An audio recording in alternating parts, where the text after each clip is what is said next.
This is Weed, and you are in Weed World.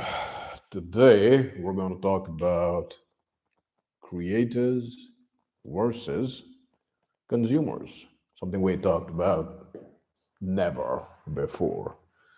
So, what does Wade mean by creators versus consumers? Today, in this world, and this has been a problem since time immemorial, even primitive tribes in the Amazon and in Africa deal with the problem of boredom. You are idle minded and you are bored. Now, what do you do when you're bored in today's world? You take your boredom, you take your attention, and you give it to people online, either by consuming social media content, consuming video content like YouTube, shorts, whatever. A step above is you do something with the time instead of being bored, you realize, let me do enough that I require some rest and I can enjoy the rest. So you keep yourself busy, usually by being productive, by working on something, etc., etc. The highest level of defeating boredom is being a creator. Now, in today's world, if you think about a creator, you might think of a content creator, but there is a reason they're called content creators. You can create anything. You can create scientific inventions. You can create your own philosophies. You can create theories. You can create a simple thing as a workbench. You can learn, educate yourself, and through that education, learn to create. But there is a marked difference in the nature of the human beings who choose to defeat boredom by creating versus consuming. And it is a fact that the tiny minority of human beings are creators and the vast majority of human beings are consumers. Because at the end of the day, it takes a lot more willpower to create something. It takes a lot less willpower to consume something, right? So if you think of your mind as a glowing white orb, when you are creating, that orb is shining, whether you are creating discoveries, inventions, thoughts, creating food, creating furniture, creating anything, that mind is sending out its energy to the world, and the world is looking at the mind. And there is a certain amount of reflection and feedback. So if you are successful as a creator, you get that feedback and you are happy and you keep creating. And the best creators are successful regardless of the feedback, whether they get positive feedback, negative feedback, or no feedback, they just keep creating. It's the engines of creation.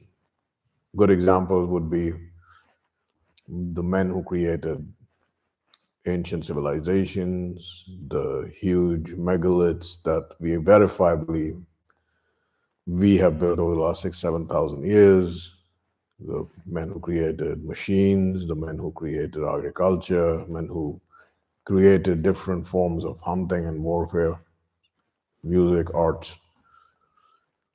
But to go back to that orb example, if you're consuming, then your orb is dimmed because instead of the rays of yourself going out to the world in your creation and your creative energy, now you are receiving the rays from somebody creating, and you are not shining as much as you're reflecting the shine of other people. It's very fascinating. What is better for you mentally and psychologically? 100% it's better for you to be a creator. And the reason for this is very simple. Let us take a regular day. You wake up, you go through your regular morning routine. Throughout the day, you have certain time that you spend on meals, certain time that you spend on work or homework or whatever, certain time on socialization, right? So The rest of the time, when you are not doing any of these things, is your free time. When you're not resting, when you're not sleeping or napping, or exercising or doing other physical activity.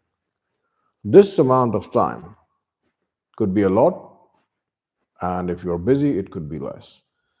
And if it's less because you're busy doing something or interacting with people, that itself is creation because you are putting forth your creative energies into working to create a better life for yourself and your loved ones and your family, or creating new levels of the relationships you have with people by communicating with them.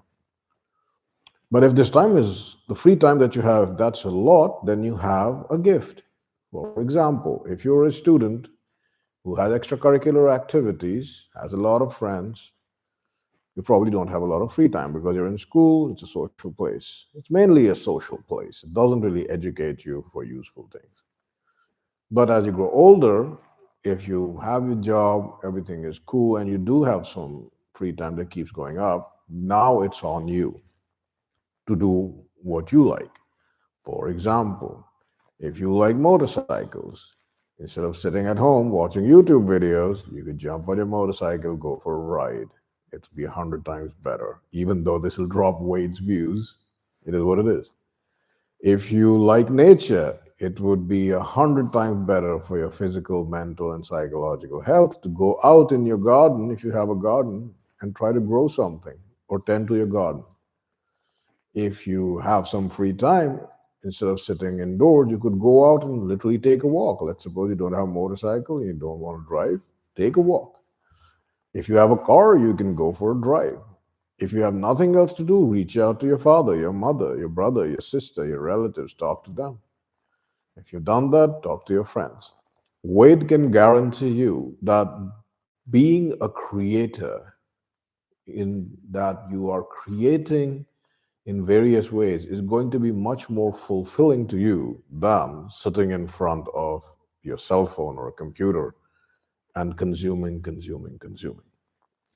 Now, there is a difference between consuming, and don't use this as an excuse, consuming nonsense versus a limited time consuming information that is necessary and important for your survival. For example, if you keep tabs on markets, financial markets, if you keep tabs on the news around your neighborhood, if you keep tabs on what's going on, till a limit.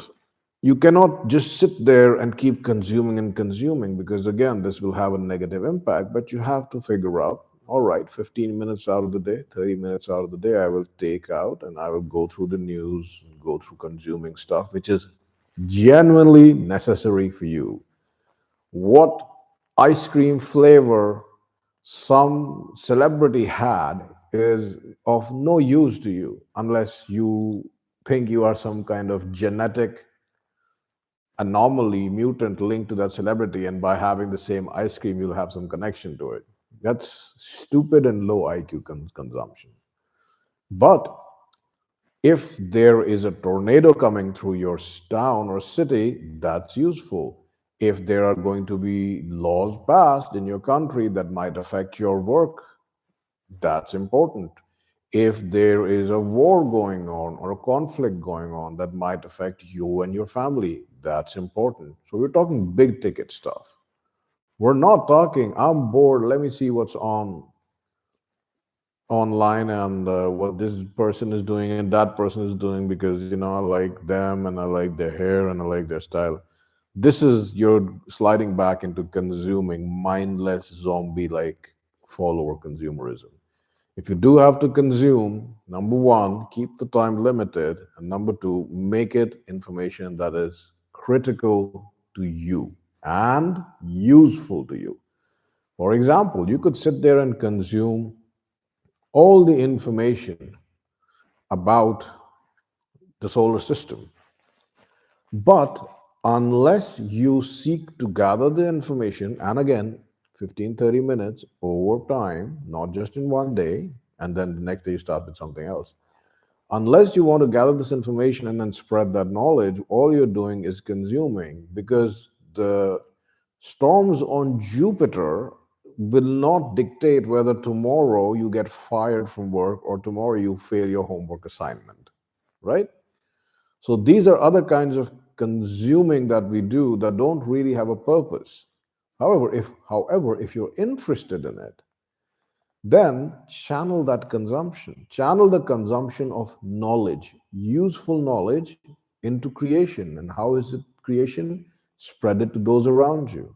And that's a fantastic idea. If you like to consume knowledge about science and you start talking to people around you about science, very quickly, as a creator now, you will realize this person is understanding, this person is not understanding. This person has an interest, this person doesn't have an interest. So you will be able to filter out the people who are interested in the things you're interested in and then focus on them for those things.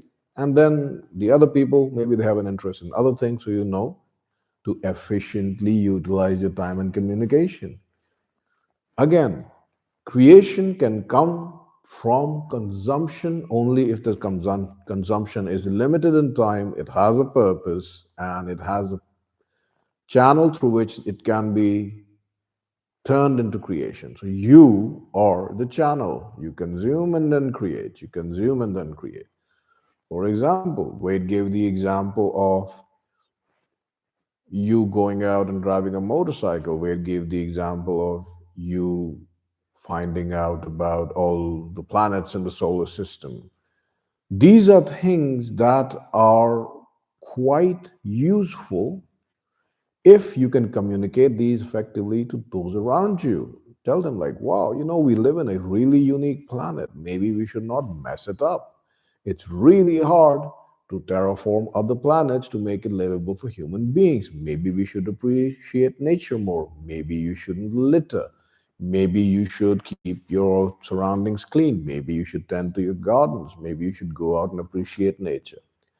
Do you understand? The entire economy is built on most human beings being consumers and a very tiny minority being creators. Now, Wade is not trying to upset this economy because it's the very nature of humanity, right? It progresses slowly. But the more of us who become creators instead of just consumers, the better it will be for mankind. A lot of the world today is very strange compared to the millennia that have come before it. Most of the time, humanity spent most of its time surviving, trying to protect itself from dangers, trying to build housing, trying to scavenge or forage or grow food and do that. Today, we have become so comfortable that we take these things for granted.